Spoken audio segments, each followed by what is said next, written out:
How to fix Telegram web version issues. If you are having trouble with Telegram web, first check your internet connection to ensure it's stable. Try refreshing the browser tab or closing and reopening it to clear temporary glitches. Make sure your browser is up to date and supported by Telegram web.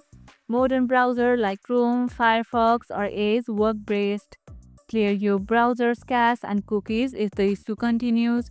Is corrupted cache can cause loading problems. Disable browser extensions temporarily, especially ad blockers or privacy tools, as they can interfere with Telegram web functionality.